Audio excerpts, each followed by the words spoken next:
नमस्ते दोस्तों, आज के इस नए एक्सप्लेनर में आप सभी का बहुत बहुत स्वागत है।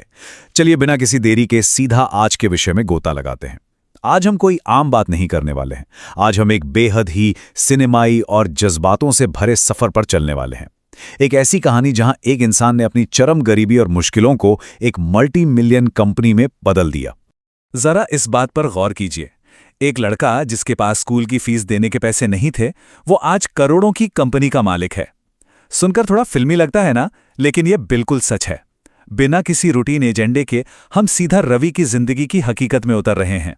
ये कहानी सिर्फ पैसों की नहीं है, ये कहानी उस जबरदस्त फैसले की है जो उसने अपनी जिंदगी के सबसे मुश्किल दौर में लिया था। कहानी की शुरुआत होती है हमारे पहले पड़ाव से। सुबह 4 बजे का चाय वाला। उस बड़े मुकाम तक पहुंचने से पहले हमें रवि की उस शुरुआती जिंदगी को समझना होगा। जरा सोचिए, सुबह 4 बजे उठकर चिलचिलाती धूप में रेलवे स्टेशन पर चाय बेचना, ये कोई आसान काम बिल्कुल नहीं था।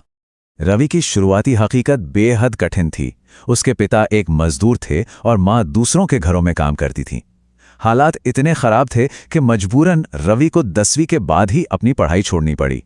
और सबसे बुरी बात, रेलवे स्टेशन पे जब वो चाय बेचता था तो लोग रोज उसका मजाक उड़ाते थे, ताने मारते थे। लेकिन रवि वो बस मुस्कुरा देता था, क्योंकि उस मुस्कान के पीछे कामयाब होने की एक बहुत बड़ी आग जल रही थी। और उस वक्त उसकी दिन भर की कमाई क्या थी? महज 300 से 400 रुपए। यही उसकी रोज की आर्थिक सच्चाई थी। इससे पहले कि जिंदगी में वो बहुत बड़ा टर्निंग पॉइंट आता, उसका पूरा जीवन इन्हीं चंद रुपयों के इर्द गिर्द सिमटा हुआ था। अब यहां से आता है इस पूरी कहानी का सबसे बड़ा मोड़। एक दिन स्टेशन से गुजरते हुए एक बिजनेसमैन ने रवि से एक बहुत ही साधारण सा सवाल पूछा। उसने पहले पूछा कि तुम कितना कमाते हो, और फिर पूछा क्या तुम जिंदगी भर यही करना चाहते हो। ये कोई आम सवाल नहीं था, ये एक ऐसा मानसिक भूकंप था जिसने रवि की उस सोच को पूरी तरह से झकझोर कर रख दिया, जिसमें वो अपनी गरीबी को ही अपनी किस्मत मान चुका था। उस एक सवाल ने रवि की रातों की नींद उड़ा दी। उस पूरी रात रवि ने खुद से एक ही सवाल पूछा, क्या मैं सच में सिर्फ चाय बेचने के लिए बना हूं? और यही वो पल था जहां उसने अपनी किस्मत को चुनौती देने का फैसला किया। यहीं से रवि की कहानी की दिशा हमेशा के लिए बदल गई। अब आते हैं अगले हिस्से पर, 2 साल का संघर्ष। रवि ने पर्दे के पीछे वो भयानक और खामोश मेहनत शुरू की जिसके बारे में किसी को कानो कान खबर नहीं थी। सबसे दिलचस्प बात यह है कि रवि ने सिर्फ किस्मत के भरोसे बैठकर इंतजार नहीं किया, उसने एक बहुत ही सॉलिड डेली रूटीन अपनाया। दिन भर स्टेशन पर चाय बेचना और रात को सोने के बजाय यूट्यूब पर बिजनेस वीडियोस देखना। इसी से उसने खुद को एजुकेट किया, कम्युनिकेशन और मार्केटिंग स्किल्स सीखी। ये साफ बताता है कि इस बदलाव के लिए सिर्फ बड़ी सोच काफी नहीं थी, बल्कि एक बहुत ही कड़े अनुशासन की जरूरत थी। और इस अनुशासन की कीमत क्या थी? 2 साल तक उसने एक भी नया कपड़ा नहीं खरीदा। जी हां, एक भी नहीं। हर एक रुपया जो बचाया जा सकता था उसने बचाया। यह दिखाता है कि जब इंसान के अंदर कुछ कर गुजरने का जुनून होता है तो वो कितने बड़े त्याग कर सकता है।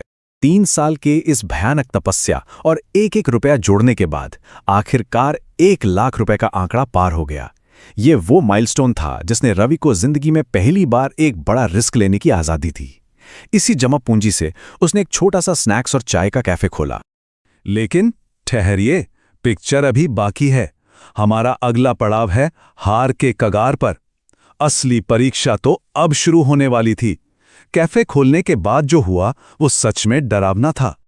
शुरुआत में ही बिजनेस बुरी तरह फेल होने लगा। कैफे में कोई कस्टमर नहीं आता था। हर महीने का किराया देना पहाड़ जैसा भारी पड़ने लगा। जरा सोचिए उस इंसान की मानसिक स्थिति जिसने अपनी जिंदगी के 3 साल एक एक पैसा बचाकर यह कैफे खोला हो, और अब उससे वो सब कुछ अपनी आंखों के सामने बर्बाद होता देख रहा हो। और फिर एक दिन ऐसा आया जब बैंक अकाउंट में बचे थे सिर्फ और सिर्फ 27 रुपए। 27 रुपए। ये वो पल था जहां लगा कि अब सब कुछ हमेशा के लिए बंद कर देना चाहिए। ये दिवालिया होने का वो बोझ था जो किसी भी इंसान को अंदर से पूरी तरह तोड़ सकता है। जब हार मानने का ख्याल उस पर पूरी तरह हावी हो चुका था, ठीक उसी वक्त उसे अपनी मां की एक बात याद आई। बेटा, गरीब पैदा होना गलत नहीं है, लेकिन हार मान लेना गलत है। ये सिर्फ एक लाइन नहीं थी, ये वो संजीवनी बूटी थी जिसने रवि को उस गहरे अंधेरे से बाहर खींच लिया और क्विट करने से रोक लिया। और फिर शुरू होता है वायरल कमबैक, हार ना मानने की जिद। अब तय हो चुका था कि चाहे जो हो जाए पीछे नहीं हटना है। यहीं से शुरू हुआ वो शानदार कमबैक जिसने सब कुछ बदल के रख दिया। रवि ने मॉडर्न बिजनेस टैक्टिक्स का जबरदस्त इस्तेमाल किया। हार कर बैठने के बजाय उसने अपने कैफे को सोशल मीडिया पर अग्रेसिव तरीके से प्रमोट करना शुरू किया। चाय के कुछ बहुत ही अनोखे और नए फ्लेवर्स लॉन्च किए। नतीजा क्या हुआ? कस्टमर्स कैफे में आने लगे, वहां के वायरल वीडियो बनाने लगे और वो डूबती हुई दुकान अब एक इंटरनेट सेंसेशन बन चुकी थी। और देखते ही देखते महज 5 साल बाद एक नहीं बल्कि 10 कैफे खड़े हो गए। ये नंबर अपने आप में उसकी कामयाबी चीख चीख कर बता रहा है। और सबसे बड़ी विडंबना देखिए, जो लोग कभी स्टेशन पर उसका मजाक उड़ाया करते थे, आज वही लोग उसके पास आकर सेल्फी खिंचवाने की रिक्वेस्ट करते हैं।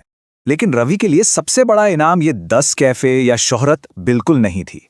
असली कामयाबी थी अपने माता पिता के लिए एक शानदार घर खरीदना। उसने अपनी मां से काम करवाना हमेशा के लिए बंद करवा दिया। उन्हें वो सुकून दिया जिसके वो हकदार थे।